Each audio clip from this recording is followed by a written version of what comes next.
Sesi mengaji, belajar Islam lebih dekat. Assalamualaikum warahmatullahi wabarakatuh.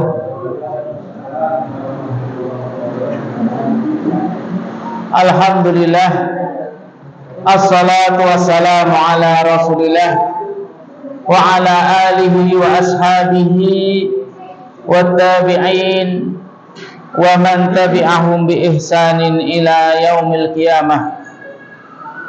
Qala Allah ta'ala ya ayyuhalladzina amanu taqullaha haqqa tuqatih wa la tamutunna illa wa antum muslimun.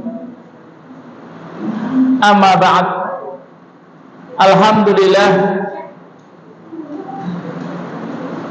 kita bersyukur kepada Allah Subhanahu wa ta'ala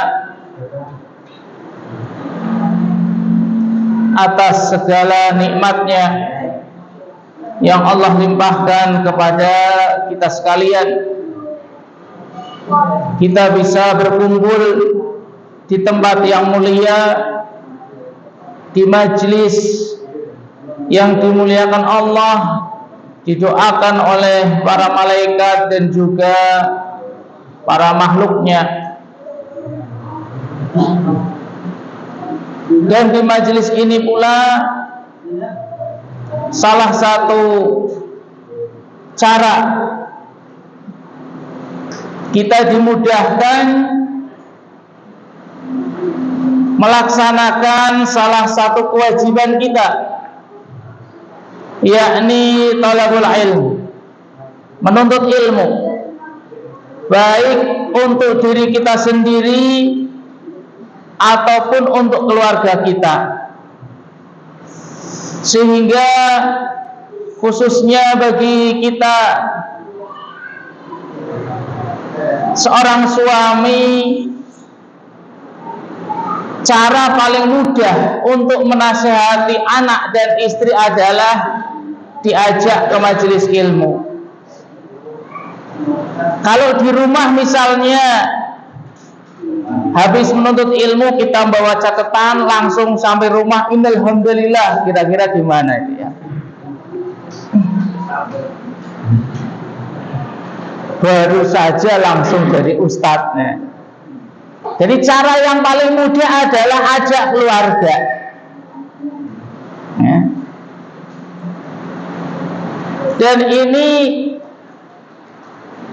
hal yang kita harapkan, bahwasanya nanti di akhirat kita akan mendapatkan keutamaannya,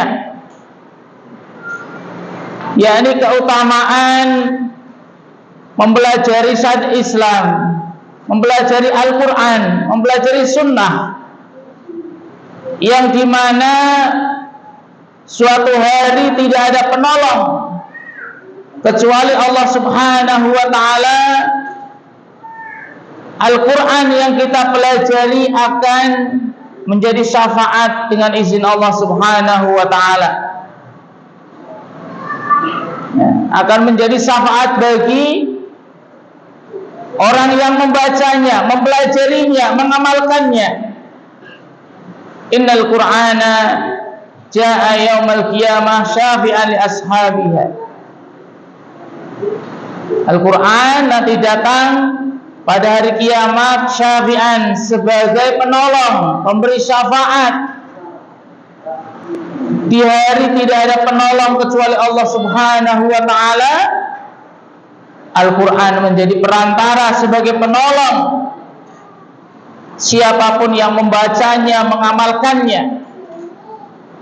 Dan itu kewajiban setiap kaum muslimin. Jemaah yang semoga dirahmati Allah Subhanahu wa ta'ala, di kesempatan yang mulia ini akan kita sampaikan hal yang sangat-sangat kita wajib mengetahuinya, yang mana hal tersebut menjadi rusak atau pembatal iman seseorang atau tauhid seseorang. Apabila seorang muslim melakukannya, tidak bertaubat kepada Allah, maka dia terancam tidak bisa masuk surga. Karena syarat masuk surga adalah ketika seorang muslim imannya itu tersisa. Bagaimana ketika imannya itu hancur, sudah tidak ada? Karena apa? Karena melakukan pembatal iman.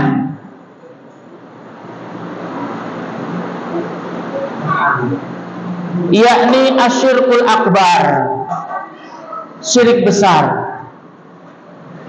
Pada pertemuan yang lalu telah kita sampaikan, yakni di antara syirik di dalam rububiyah Allah, di dalam nama-nama dan sifat-sifat Allah.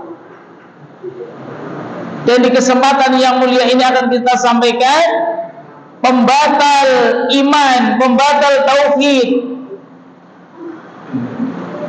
yakni asyirku fil uluhiyah,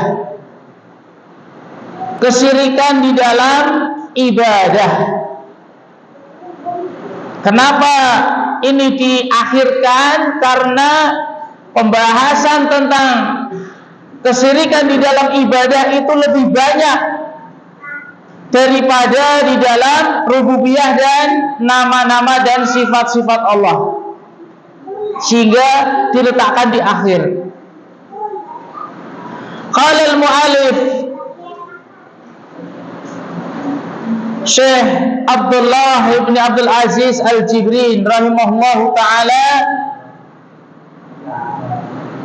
yang dimaksud dengan syirik di dalam uluhiyah ataupun ibadah adalah i'tiqadun, suatu keyakinan.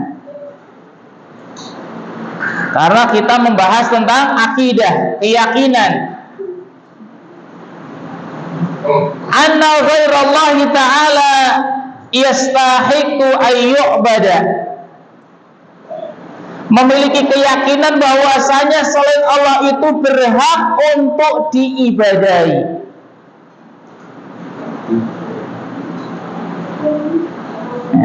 Memiliki keyakinan adanya selain Allah berhak untuk diibadahi, walaupun hanya satu makhluk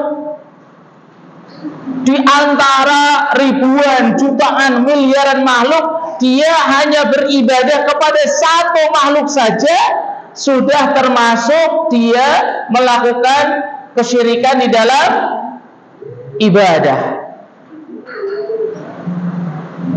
Aw sarfu syai'in minal ibadah li ghairihi. Yang kedua, memalingkan sesuatu dari ibadah kepada selain Allah. Kalau yang pertama itu berupa keyakinan, hanya meyakini saja bolehnya atau adanya selain Allah itu bisa diibadahi, boleh untuk diibadahi dari macam-macam ibadah yang begitu banyak. Boleh beribadah kepada Allah, kepada manusia, kepada wali, kepada nabi, kepada malaikat, kepada bintang, kepada bulan, matahari, dan yang sebagainya. Hanya satu jenis ibadah saja dia lakukan kepada selain Allah, maka dia telah berbuat syirkul akbar, syirik besar di dalam ibadah.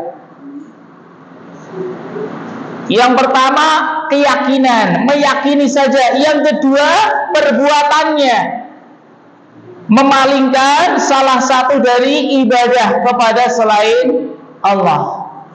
Hukumnya sama saja, yakni dia melakukan syirkul akbar. Nanti kita akan bahas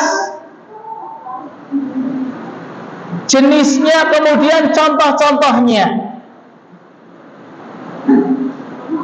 Kemudian yang pertama, wa anwa'uhu thalathatun. Jenis kesyirikan di dalam ibadah terbagi menjadi 3.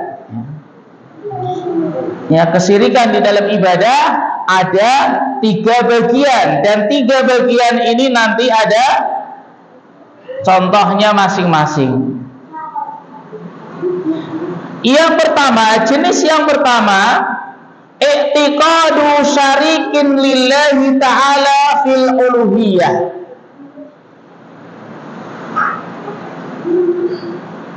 Kesyirikan yang pertama adalah berupa keyakinan. Sebagaimana tadi pengertian juga ada keyakinan. Ini dikelompokkan hal yang pertama, bagian yang pertama. Meyakini adanya syarikat. Syarikat, apa namanya syarikat itu? Kerjasama, ya. Kerjasama atau yang lain selain Allah Subhanahu wa Ta'ala, ya, untuk Allah. Ya, meyakini adanya syarikat bagi Allah fil uluhiyah, di dalam uluhiyah atau ibadah. Jadi adanya keyakinan syarikat, ya, bagi Allah, ya, di dalam ibadah, sehingga faman taqada, barang siapa yang memiliki keyakinan anna ghairallahi, bahwasanya selain Allah Subhanahu wa Ta'ala, yastahiqul ibadah, berhak untuk diibadahi ma'allah, bersama Allah. Jadi memiliki keyakinan adanya selain Allah itu berhak untuk diibadahi bersama Allah. Jadi di samping dia menyembah Allah, juga menyembah kepada selain Allah. Aw yastahiqu ayyusarrifa aw yusarrafa lahu ayya naw'in min anwa'il ibadah fa huwa musyrikun fil uluhiyah. Atau yang kedua, meyakini bahwasanya selain Allah itu berhak untuk dipalingkan kepadanya salah satu dari jenis ibadah. Ya, meyakini selain Allah tersebut berhak untuk dipalingkan salah satu dari jenis ibadah, dari macam-macam ibadah yang begitu banyak, maka dia telah berbuat musyrik, yakni berbuat kesyirikan fil uluhiyah, dalam bab uluhiyah.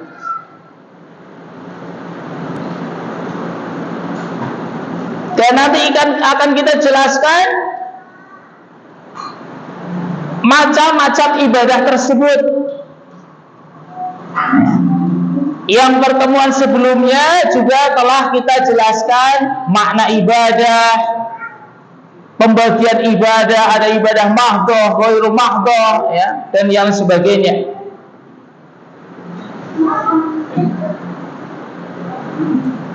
Wa yadkhulu fi hadzal naw', termasuk di dalam jenis ini, yakni kesyirikan di dalam uluhiyah, man yusammi waladahu, siapa yang memberi nama anaknya, memberi nama anaknya, aw yatasamma bismin, atau memberi suatu nama yadulu ala ta'abud li ghairillahi ta'ala, yang menunjukkan atas peribadatan kepada selain Allah. Jadi memberikan nama anak atau nama hewan peliharaannya, nama burungnya dengan nama yang artinya itu maknanya adalah beribadah kepada selain Allah.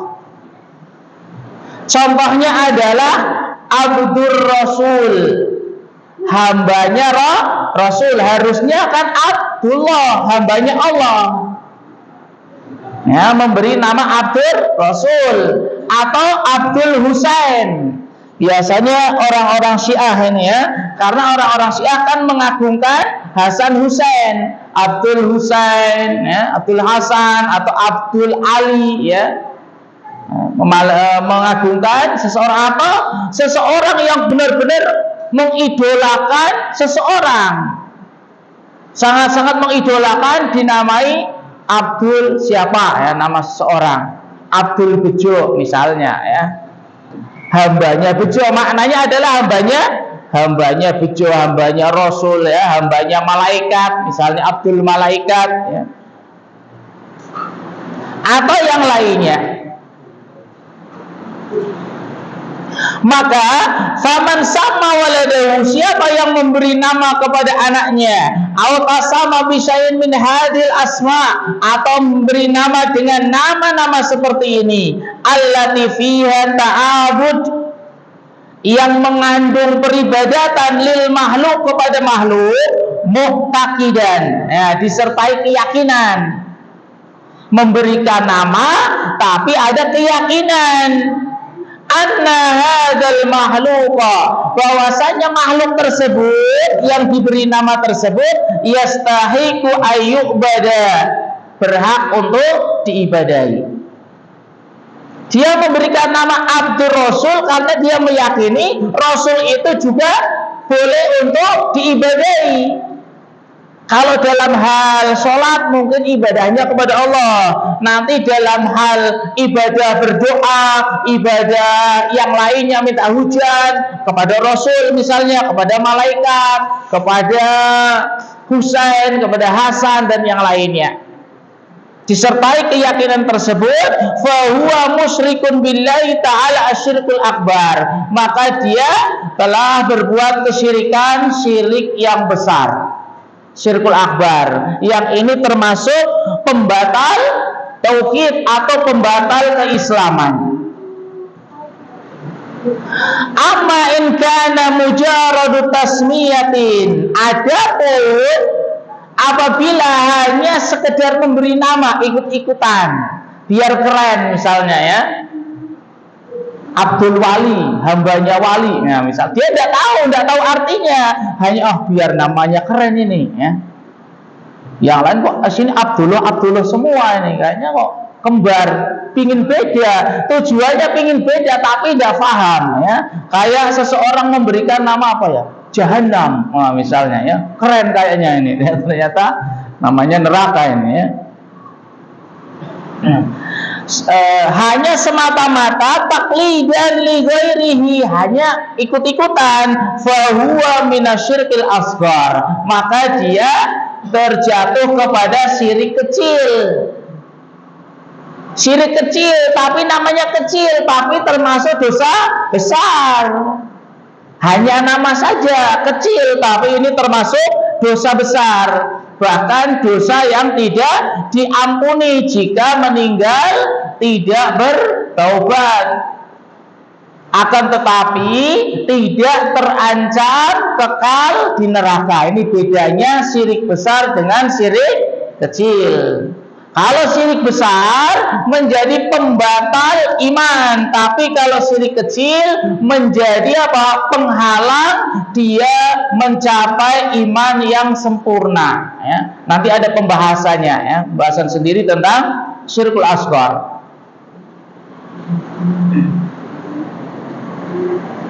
Ini jenis yang pertama yang termasuk syirik di dalam uluhiyah. An-nau'utsani, jenis yang kedua, syarfu syai'in minal ibadatil mahdhah li ghairillah, memalingkan sesuatu dari ibadah-ibadah mahdhah.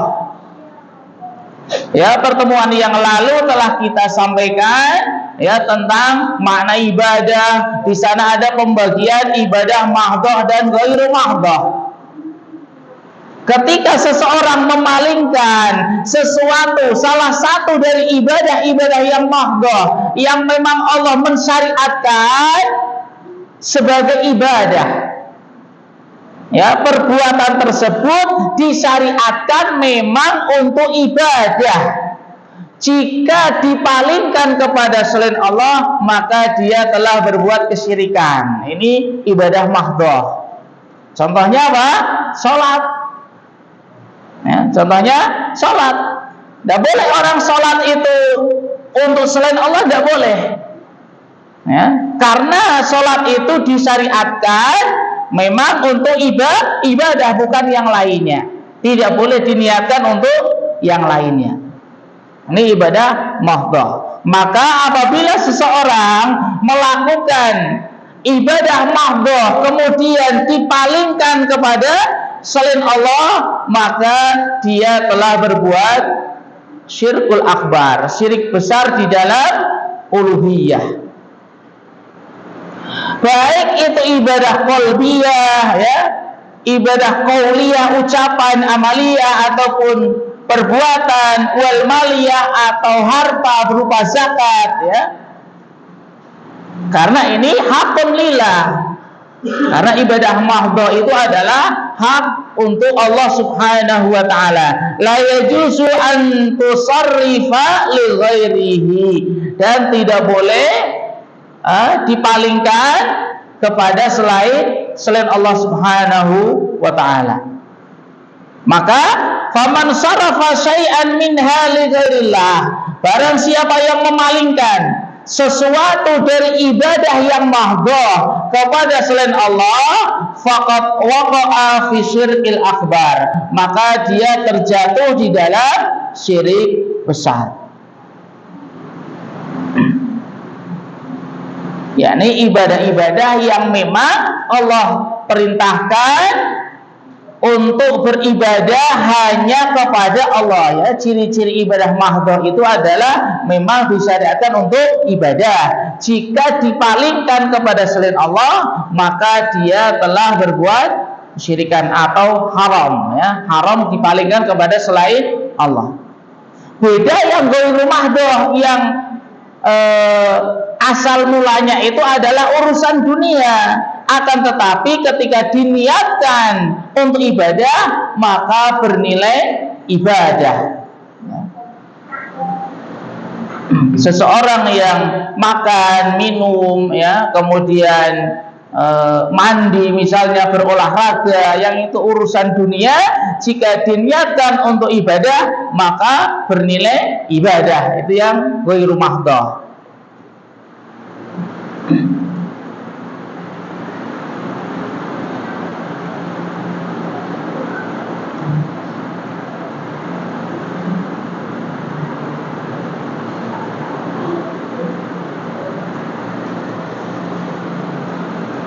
Kemudian yang selanjutnya akan kita contohkan gambaran, ya, tentang kesyirikan di dalam uluhiyah yang berupa memalingkan ibadah mahdhah. Memalingkan ibadah yang itu memang murni ibadah, yang tidak boleh dipalingkan kepada selain Allah. Yang pertama adalah asyirku fi du'ail mas'alah. Kesyirikan di dalam doa. Doaul masalah. Doaul masalah itu berdoa sesuai dengan kebutuhannya. Meminta kepada Allah sesuai dengan keinginannya, hajatnya, keperluannya.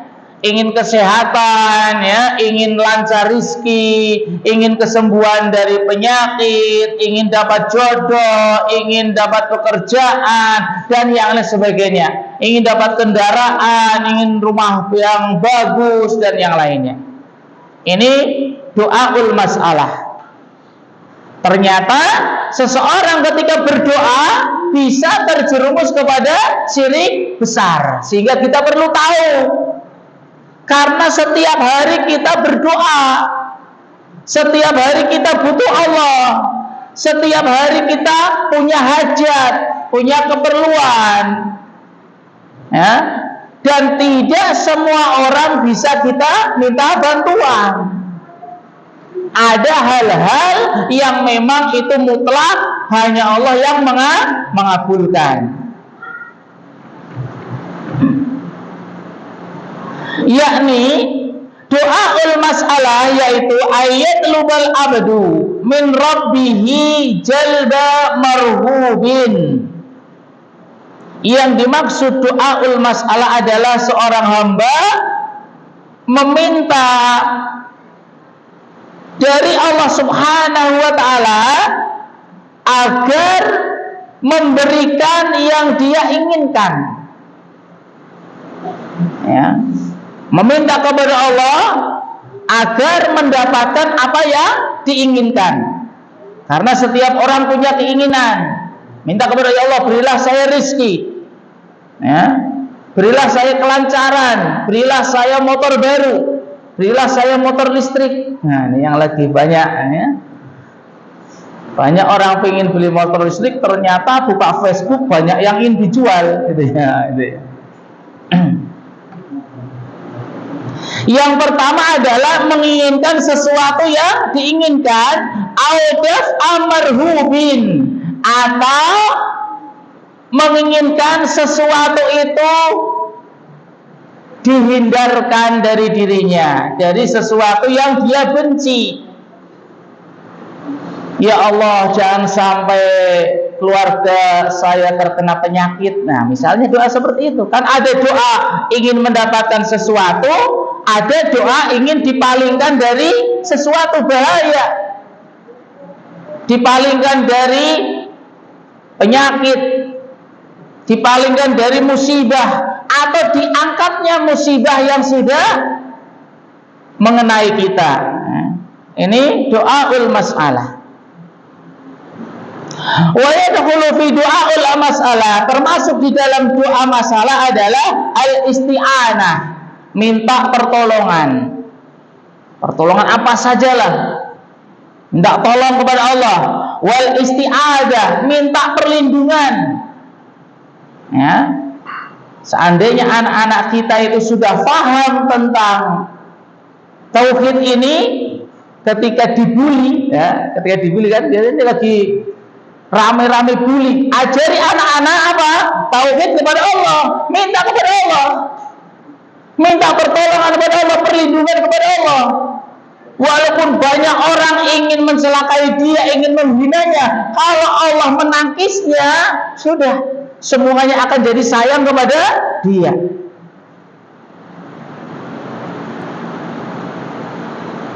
Pengalaman, ya. Karena ini pernah, ya, anak pernah juga seperti itu ketika dulu di Korea, ya. Paling kecil, yang lainnya besar semua, ya. Minta kepada berdoa supaya hati-hati, ya, jiwa-jiwa teman-teman ini menjadi sayang kepada saya. Benar, akhirnya berubah, gitu. Insya Allah. Seandainya tauhid ini kita ajarkan kepada anak-anak, sebagaimana Rasulullah Sallallahu Alaihi Wasallam ajarkan kepada anak-anak, kepada Ibnu Abbas, ya gulam, wahai anak, idza sta'anta fasta'in billah, jika engkau minta pertolongan, mintalah kepada Allah. Sudah diajarkan kepada anak-anak. Jadi pelajaran tauhid ini bukan hanya untuk orang dewasa saja. Rasulullah Sallallahu Alaihi Wasallam sudah mengajari anak-anaknya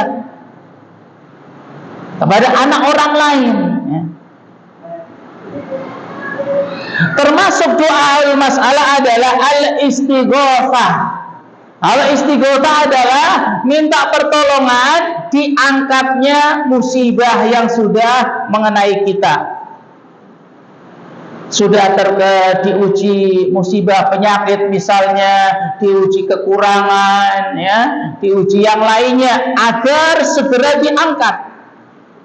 Wal istijarah, dan juga meminta perlindungan sebagaimana isti'adah.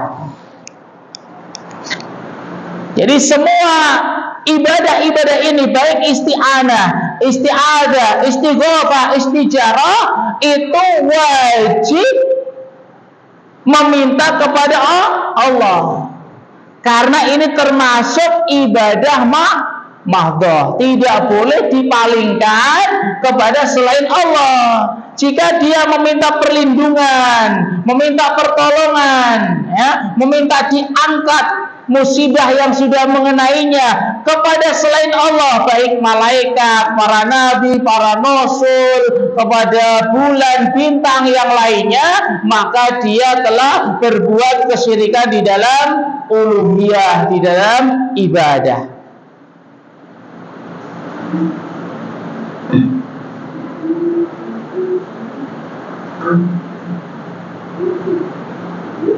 Wa haqiqatu, dan hakikatnya doa adalah idharul iftiqar, menampakkan butuhnya kita kepada Allah ilaihi.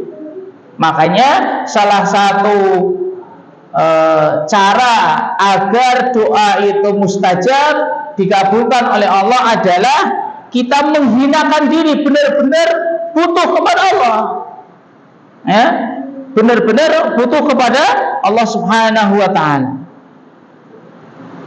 Wa tabarru min al-hauli wal quwwah, kita menghilangkan rasa kesombongan, bahwasanya saya itu orang kuat, ya, saya itu mampu dan yang lainnya, itu dihilangkan. Ya, sifat-sifat kemampuan kita itu dinolkan istilahnya, bila perlu diminuskan, ya. Sehingga kita menjunjung Allah Subhanahu wa ta'ala yang maha mampu, yang maha segalanya. Ini salah satu cara agar doa itu diijabi oleh Allah Subhanahu wa ta'ala.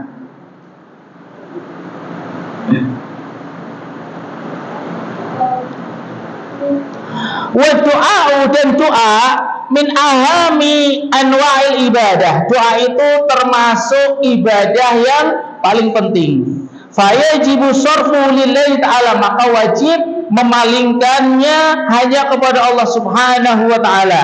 Wala yajuzu li ahadin ayyada'uwa ghairahu kainan man kana. Tidak boleh seorang pun meminta kepada selain Allah, siapapun orangnya.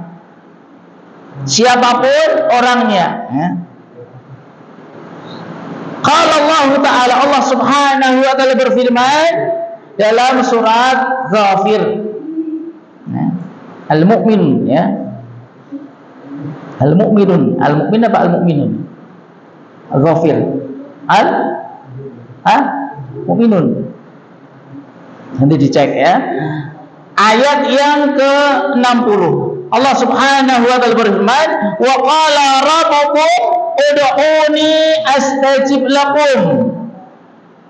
Allah Subhanahu wa ta'ala berfirman, ud'uni, ini perintah, mintalah kepadaku. Nah, ayat ini memerintahkan kepada kita sekalian selaku hamba Allah agar meminta langsung kepada Allah, bukan kepada yang lainnya, bukan kepada ya malaikat Jibril, tidak boleh. Ud'uni, mintalah kepadaku, astajib lakum, maka aku akan mengabulkan doa kalian. Innal ladzina yastakbiruna an ibadati, sesungguhnya orang-orang yang menyombongkan diri beribadah kepadaku, tidak mau beribadah kepada Allah, tidak mau meminta kepada Allah, tidak mau berdoa hanya kepada Allah, sayadkhuluna jahannama dakhirin, maka dia akan masuk ke dalam jahannam. Jahannam, tempat yang paling hina. Dalam surat Al-Jin ayat 18, Allah Subhanahu wa ta'ala berfirman, wa annal masajida lillahi fala tad'u ma'allahi ahada. Dan sesungguhnya masjid-masjid lillah, milik Allah, fala tad'u ma'allahi ahada, maka janganlah kalian meminta, berdoa kepada seorang pun bersama Allah. Secara khusus, ya, ketika di masjid jangan meminta kepada selain Allah bersama dia juga beribadah kepada Allah Subhanahu wa ta'ala. Tidak boleh meminta kepada selain Allah. fala tad'u ma'allahi ahada. Ini dalil-dalil yang menyebutkan bahwasanya tidak boleh kita meminta kepada selain Allah. Wa thabata 'anil Nabi sallallahu alaihi wasallam dalam sebuah hadis riwayat Imam Tirmidzi dan Abu Dawud, Rasulullah sallallahu alaihi wasallam bersabda, "Ad-du'a'u huwal ibadah." Doa itu adalah ibadah. Dan ibadah tidak boleh dipalingkan kepada selain Allah. Dan doa termasuk ibadah, sehingga tidak boleh memalingkan doa kepada selain Allah. Ya, semoga dalil ini jelas. Sebenarnya bagi seorang mukmin, seorang muslim, satu dalil itu sudah cukup. Ya. Dalam sebuah hadis riwayat Imam Tirmidzi, ya, Rasulullah SAW memberi wasiat kepada Abdullah bin Abbas yang tadi sudah kita singgung bahwasanya Rasulullah SAW juga ngajari anak kecil kepada Ibnu Abbas. Ya gulam, idza sa'alta fas'alillah, wahai anak, apabila engkau meminta, mintalah kepada Allah. Jadi ajari anak-anak kita, khususnya sudah 7 tahun lah, yang sudah 7 tahun insya Allah sudah mulai paham. Atau mungkin sekiranya dia paham, ajari. Jika kamu minta, mohon jangan kepada Abi, minta kamu Allah. Mungkin lewat perantaranya Abi, mungkin lewat perantaranya Mbah, mungkin lewat perantaranya adalah bude, bule dan yang lainnya. Tidak mesti yang membelikan sepeda kamu itu Abu. Makanya mintanya kepada Allah, ya Allah berilah saya sepeda. Ajari anak-anak kayak gitu. Mungkin yang membelikan adalah orang lain. Apabila engkau minta, mintalah kepada Allah. Wa idza sta'anta fasta'in billah. Jika engkau minta pertolongan, mintalah pertolongan kepada Allah Subhanahu wa taala. Faman da'a ghairallah, maka barang siapa yang meminta, berdoa kepada selain Allah, faqad waqa'a fi syirkil akbar, maka dia terjatuh di dalam syirik yang besar. Nas'alullah salamah wal afiyah. Kita memohon kepada Allah keselamatan dari penyakit tersebut. Ini penyakit kronis istilahnya. Orang-orang takut pada penyakit kanker, penyakit jantung, ya itu hanya sebentar. Kalau ini penyakit yang kekal. Kalau jantung, penyakit kanker itu hanya dunia, meninggal selesai. Ya. Tapi kalau penyakit ini kesyirikan, syirik besar, penyakitnya adalah kekal selama-lamanya. Sehingga, ya, mari kita kaum muslimin untuk memurnikan ibadah kita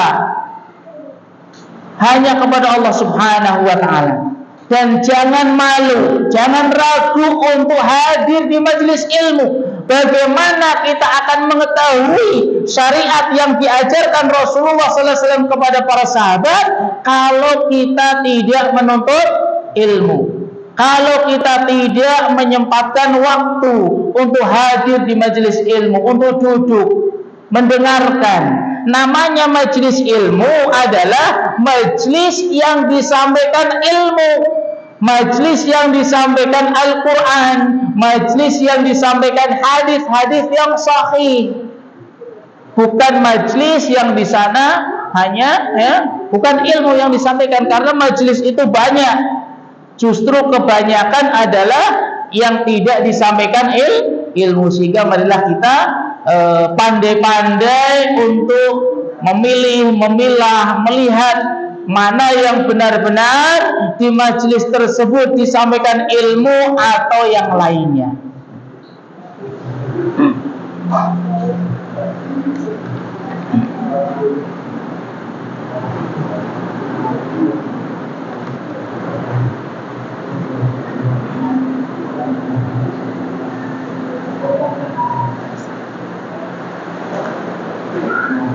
Isya, ya.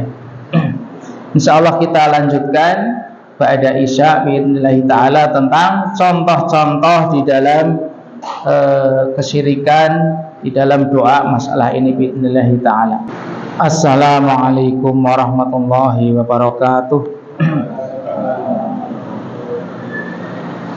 Alhamdulillah hamdan katsiran thayyiban mubarakan fih kama yuhibbu rabbuna wa yarda.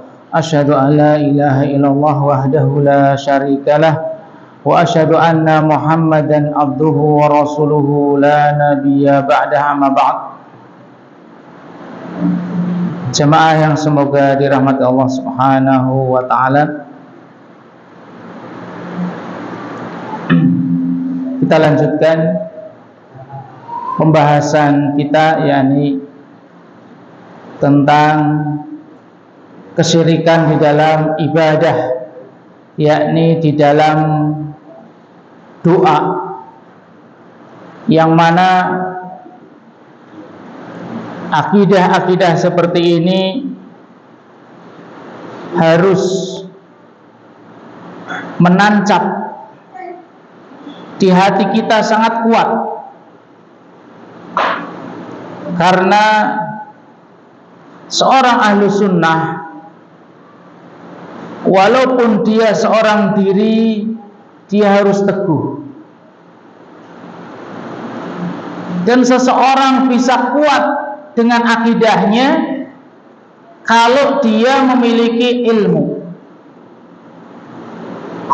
Ana contohkan, ketika dulu ana di Korea, ya, banyak TKI dari Indonesia itu ribuan. Ketika seorang muslim tidak memiliki komitmen bahwasanya khamr itu haram, maka ketika sampai sana, ya khamr jadi kayak ini. Di sini khamr, di sana sudah wantah mungkin, ya, hal biasa. Contoh yang lain, ketika seorang muslim hidup di suatu daerah yang di sana banyak kesyirikan, berdoa kepada selain Allah misalnya, dan itu dilakukan oleh banyak orang. Misalnya kalau di daerah Solo, ya, itu ada mereka meminta barokah kepada Kiai Slamet.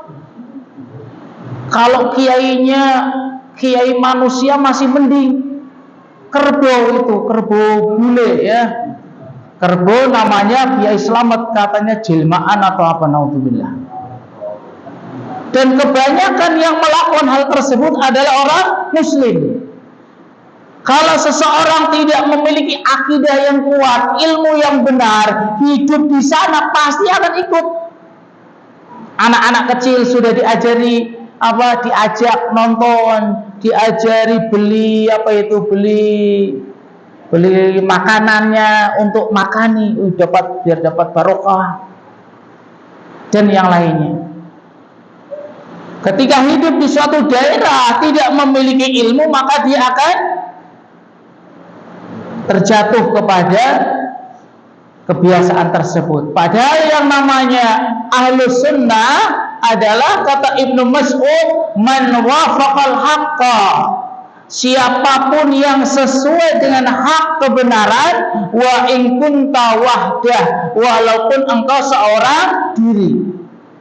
Coba misalnya, ya, kita seorang diri berada di suatu tempat yang di situ akidahnya berbeda dengan kita semuanya, bisa enggak kita? Tapi jangan coba-coba uji nyali, ya, saya mau uji, ya. Masalah kayak gini jangan diuji, ya, bahaya ini, ya. Akan tapi inilah pentingnya ilmu, pentingnya belajar, hadir di majelis ilmu. Kita lanjutkan.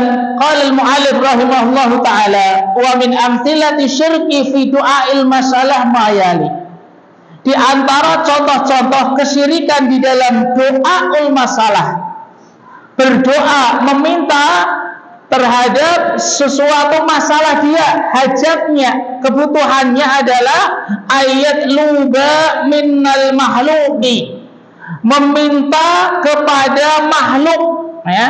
Makhluk itu macam-macam, bisa malaikat, nabi, rasul, orang soleh, ataupun wali, ataupun yang lainnya. Ma la yaqdiru alaihi illal khaliq, meminta sesuatu kepada makhluk, sesuatu yang makhluk itu tidak mampu. Nah, meminta sesuatu padahal makhluk tersebut yang dimintai tidak mampu, kecuali Allah. Sawa'un kana hadzal makhluk hayyan am mayitan, sama saja makhluk tersebut masih hidup ataupun sudah meninggal. Wong yang mampu hanya Allah. Jadi kita harus paham mana hal-hal yang itu mutlak Allah yang mampu, mana hal-hal yang makhluk itu juga mampu untuk memberikan bantuan. Jangan sampai kita salah meminta sesuatu kepada tetangga yang itu mutlak yang mampu hanya Allah. Nah, nanti kita contohkan. Nabiyan am waliyan am malakan am jinniyan am ghairahum, apakah itu nabi ataupun wali atau malaikat atau bangsa jin ataupun yang lainnya.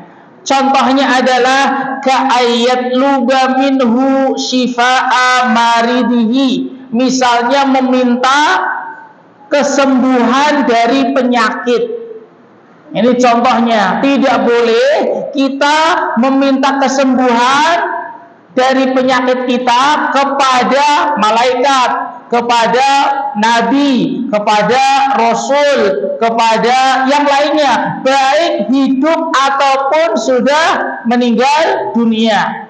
Karena yang memberikan kesehatan, kesembuhan adalah mutlak Allah Subhanahu wa ta'ala. Au nasrahu alal a'da'i, atau meminta pertolongan kepada musuh, kepada lawan. Au kasfa kurbatin, atau untuk menghilangkan kesulitan. Setiap orang pasti memiliki kesulitan, maka berdoanya kepada Allah. Adapun ikhtiarnya ya kepada makhluk boleh, itu ikhtiar usaha, tapi berdoanya kepada Allah Subhanahu wa ta'ala, tidak boleh kepada yang lainnya. Au ayyaghisahu, atau meminta diangkatnya musibah. Au ayyu'idahu, atau meminta pertolongan. Aw ghaira dzalika mimma la yaqdiru alaihi illallah, dan hal-hal yang lainnya yang itu yang mampu hanya Allah Subhanahu wa ta'ala, maka tidak boleh memintanya kepada selain Allah, baik masih hidup ataupun sudah meninggal dunia. Fahadha kulluhu syirkun akbar. Maka semua contoh tadi adalah termasuk syirik besar. Muhrijun minal millah bi ijma'il muslimin. Dia dihukumi muhrijun minal millah, keluar dari agama dengan kesepakatan kaum muslimin. Li'annahu da'a ghairallah. Alasannya adalah karena dia meminta kepada selain Allah. Wastaghatha bihi, dan dia meminta pertolongan kepada selain Allah. Wasta'adza bihi, kemudian minta perlindungan kepada selain Allah. Fahadza kulluhu ibadatun, karena semuanya ini adalah ibadah. La yajuzu an tusarrifa li ghairi bi ijma'il muslimin, yang tidak boleh dipalingkan kepada selain Allah dengan kesepakatan kaum muslimin. Artinya apa? Para sahabat tidak ada khilaf, para ulama tidak ada khilaf. Wasarfuha, dan memalingkannya ibadah-ibadah tersebut li ghairihi, kepada selain Allah, adalah syirkun, kesyirikan. Wali annahu i'taqada fi hadzal mahluki ma la yaqdiru alaihi illallah subhanahu wa ta'ala, karena dia memiliki keyakinan di dalam makhluk ini apa yang dia tidak mampu kecuali Allah Subhanahu wa ta'ala. Ini yang sebab letak kesyirikannya, letak kesalahannya. Ya. Jadi dia meyakini bahwasanya selain Allah tersebut bisa memberikan pertolongan, bisa memberikan perlindungan, bisa mengangkat bahaya ataupun yang lainnya, yang itu adalah yang mampu hanya Allah Subhanahu wa ta'ala. Contoh yang kedua, kalau yang pertama adalah meminta sesuatu yang tidak mampu, yang mampu hanya Allah. Yang kedua, meminta sesuatu yang mampu, tapi salah. Meminta sesuatu kepada yang itu mampu untuk dilakukan, tapi memintanya kepada orang yang telah meninggal dunia, atau kepada orang yang tidak hadir di depannya. Ya, kalau hadir di depannya bisa diminta pertolongan, tapi pertolongan yang makhluk itu mampu. Tadi kan tidak boleh meminta walaupun hidup, walaupun di depannya. Kalau dia tidak mampu maka tidak boleh minta hujan, minta disembuhkan penyakit, ya, minta diangkat bahayanya, maka tidak boleh walaupun orangnya di depannya. Tapi kalau orangnya tidak di depannya, goib, ya, di Jakarta atau di Arab, kan kayak biasanya seperti itu, meminta kepada wali yang tidak di depannya, adanya fotonya, nah, mintanya pada fotonya, tidak boleh. Atau sudah meninggal dunia, maka ini termasuk juga kesyirikan di dalam berdoa. Faman da'a, siapa yang meminta ghaiban kepada yang gaib, ya, kepada orang yang tidak ada, auda amaitan, atau meminta kepada orang yang telah meninggal dunia, wa huwa ba'idun an qabrihi, dia jauh berada di kuburannya, faqad waqa'a fi syirkil akbar, maka dia terjatuh kepada syirik besar. Naudzubillah. Sawa'un akana hadzal mad'u, sama saja apakah yang dimintai itu adalah seorang nabi atau wali atau hamba yang soleh atau yang lainnya.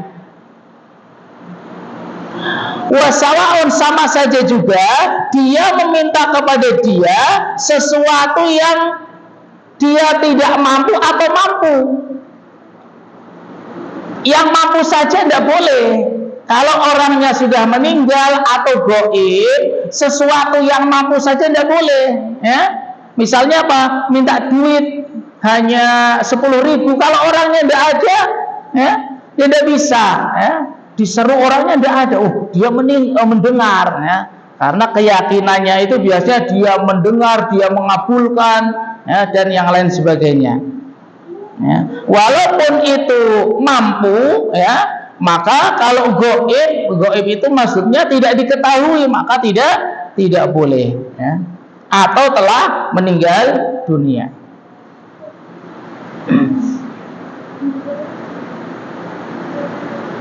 Fahada kullu syirkun, maka semua ini adalah kesyirikan. Kenapa? Lima fihi min du'a'i ghairillah.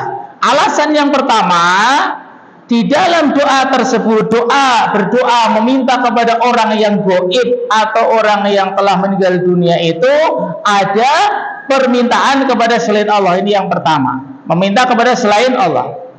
Yang kedua, walima fihi min i'tiqadin, ada keyakinan anna hadzal makhluk, bahwasanya makhluk ini alladzi da'ahu, yang dia mintai, ya'lamul ghaib, mengetahui perkara yang gaib. Ini kesalahan yang kedua. Pembahasan itu sudah berlalu. Meyakini ada orang lain selain Allah mengetahui perkara gaib saja sudah termasuk syirik besar. Alasan yang ketiga, walima fihi min i'tiqadin ihatata sam'i hadzal makhluk bil aswat. Kesalahan yang ketiga, di dalam permintaan ini dia meyakini bahwasanya makhluk yang dia mintai tersebut meliput, mendengar Mendengar artinya adalah mendengar suara dengan telinganya. Dan ini adalah suatu kesalahan. Ya, dia meyakini bahwasanya orang yang telah meninggal dunia atau wali tersebut atau rasul tersebut benar-benar mendengar dengan telinganya, mendengar suara kita. Maka ini tidak benar. Ini kesalahannya yang ketiga. Wa hadza kulluhum min sifatillah. Semuanya ini adalah sifat Allah. Yang mendengar ketika yang gaib adalah sifat Allah. Diseru ketika tidak ada itu adalah juga sifat Allah yang tidak dimiliki oleh selain Allah Subhanahu wa ta'ala, apalagi telah meninggal dunia ataupun gaib.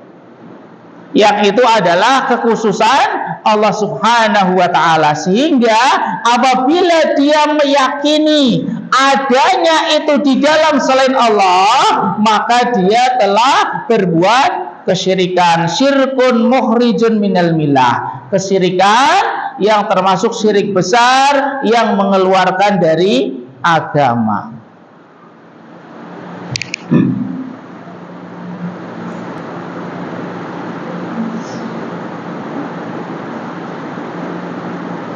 Kemudian yang terakhir, yang termasuk kesyirikan di dalam doa adalah ayyaj'ala bainahu wa bainallahi wasitatun fid doa. Menjadikan antara dia dengan Allah Subhanahu wa ta'ala perantara di dalam berdoa. Wasitah atau wasilah atau perantara, ya, perantara. Wa ya'taqidu, dan dia meyakini annallaha ta'ala, bahwasanya Allah Subhanahu wa ta'ala la yujibu du'a man da'ahu mubasyaratan. Orang yang menjadikan doanya itu ada perantara kepada selain Allah karena dia meyakini bahwasanya doanya itu tidak akan diijabahi apabila meminta secara langsung. Ini masalahnya, ada keyakinan kalau meminta langsung tidak akan diijabahi. Mereka misalnya kita mau menghadap presiden langsung tidak bisa. Nah, itu disamakan, apalagi kepada Allah, maka tidak bisa secara langsung. Padahal tadi sudah kita sebutkan dalil dari firman Allah Subhanahu wa ta'ala, yakni bahwa qala rabbukum ud'uni. Allah yang berfirman apa? Ud'uni, mintalah kepadaku, mintalah kepadaku, bukan minta kepada samping-sampingnya, suruh menyampaikan, ya. Astajib lakum, maka aku akan mengabulkan doa kalian.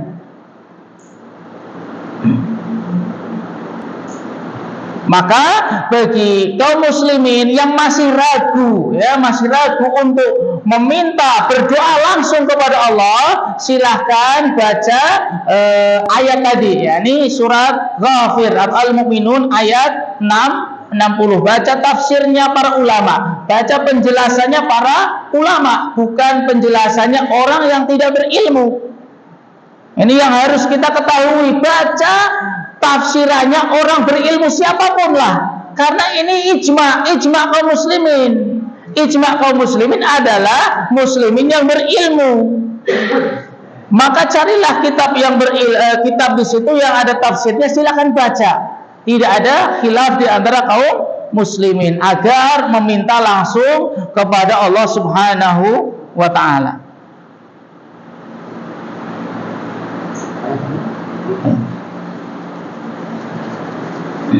Wattihadul wasaid, dan menjadikan perantara wasyufa'a atau pemberi syafaat huwa aslu syirkil Arab.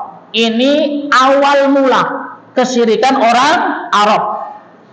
Kesyirikan bangsa Arab pertama kali adalah menjadikan perantara antara dia dengan Allah Subhanahu wa ta'ala. Perantaranya apa? Bisa patung-patung, orang-orang yang soleh atau yang lainnya. agar mereka mendekatkan dia kepada Allah Subhanahu wa ta'ala.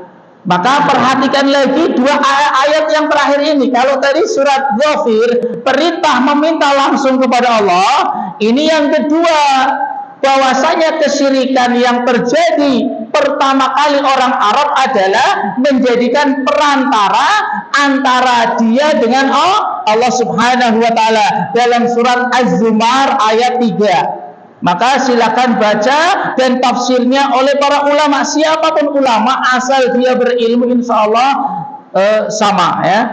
Ala lillahi dinul khalis. Ketahuilah bahwasanya milik Allah adalah ad-dinul khalis, agama yang khalis, agama yang murni. Artinya apa? Tidak ada kesyirikan. Walladzina takhadhu min duni, orang-orang yang menjadikan selain Allah Subhanahu wa ta'ala aulia, wali-wali. Perhatikan, orang-orang yang menjadikan selain Allah sebagai wali-wali, mereka mengatakan mana na'buduhum, kami itu tidak menyembah mereka.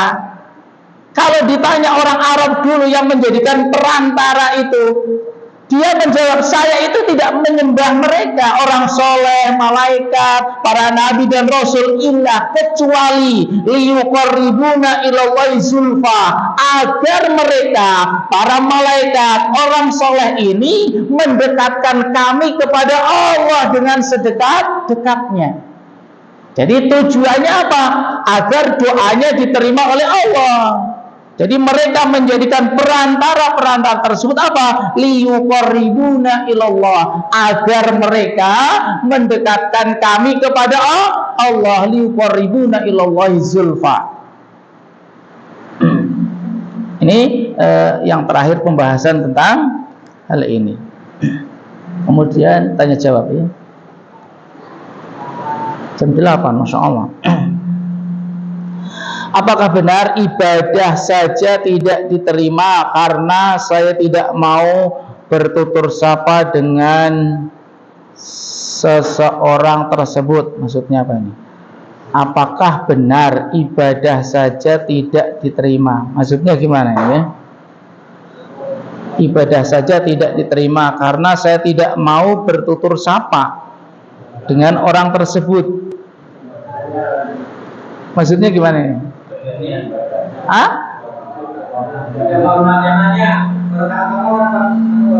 Ibadahnya tidak diterima karena tidak mau bertutur sapa, tidak ada hubungannya ya. Ibadah sendiri, bertutur sapa sendiri ya. Semakin kita mengenal ilmu, harusnya akhlak kita semakin baik, bahkan sampai kepada orang kafir. Dalam Islam kan dijelaskan adab kepada non-muslim, adab kepada tetangga, adab kepada kaum muslim secara umum dan yang lainnya. Dijelaskan semuanya. Ya, berarti nanti habis ini kita tentang hak ya, 10 hak ya. Insyaallah kita bahas nanti. Bismillah taala.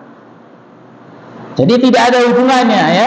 Dia ibadah tersendiri dan hubungan dengan manusia tersendiri ya. Maka tidak bertutur sapanya ini ya, ini kekurangan dia sendiri yang harus dia tahu ilmunya, bahwasanya hubungan dengan manusia itu penting. Jangan sampai kita nanti ditagih di ujung jembatan ya. Di Kintoroh sebelum masuk ke surga itu kan ada sesama kaum muslimin yang mau masuk surga, diberhentikan dulu kalau masih punya tanggungan. Nah ini kalau tidak bertutur sapanya kesalahan kita kan bahaya, kecuali memang kita tidak bersalah. Bagaimana hukumnya mengajak kajian yang tidak sesuai dengan ajaran Rasulullah SAW? Apakah orang tersebut mendapatkan dosa? Iya ya. Mengajak kan ta'awun ya, ta'awun dalam dosa ya. Ta'awun dalam dosa ini termasuk berdosa ya. Sebagaimana ta'awun dalam kebaikan, dia akan mendapatkan kebaikan dia dan kebaikan yang diajak. Begitu juga mengajak kepada dosa, ngajak minum khamr, dia minum khamr berdosa, dia juga mendapatkan dosa yang diajak, jadi double dia. Kemudian kalau ngajari, nah ini beda lagi. Kalau ngajari turun-temurun dia dapat dosanya. Begitu juga orang yang mengajari kebaikan juga akan mendapatkan kebaikan orang yang diajarinya. Oh, Masya Allah, nambah lagi. Nah, terakhir ya. Assalamualaikum warahmatullahi wabarakatuh. Jika meminta tolong kepada sesuatu yang gaib adalah syirik, bagaimana kalau saya keceplosan? Nah, minta tolong kepada seseorang tapi tidak ada orangnya, apakah itu termasuk syirik? Ya, minta, namanya keceplosan. Kalau keceplosan berarti tidak tahu ya. Hukum ini berlaku bagi orang yang tahu, bagi orang yang paham. Adapun tidak tahu, maka insya Allah ya diserahkan kepada Allah Subhanahu wa Ta'ala. Tidak tahunya ini apakah dia mencari tahu atau tidak ya. Tidak tahunya, kalau dia sudah mencari tahu, maka insya Allah ini yang diampuni oleh Allah. Tapi tidak tahunya, kalau dia tidak mencari tahu atau apa ya, pokoknya buh lah ya, maka dia berdosa. Dia berdosa. Nah, kalau ini keceplosan maka kan tidak sengaja, maka tidak berdosa. Yang tidak sengaja, tidak tahu atau dipaksa, maka gugur ya. Tidak sengaja, tidak tahu atau dipaksa. Allah alam, begini yang bisa kita sampaikan. Insyaallah kita lanjut di pertemuan yang akan datang, yakni tentang kesyirikan di dalam doa ibadah. Allahumma inna nas'alukal huda wa tuqa wal afafa wal ghina. Subhanakallahumma bihamdika asyhadu an la ilaha illa anta astaghfiruka wa atubu ilaik. Assalamualaikum warahmatullahi wabarakatuh.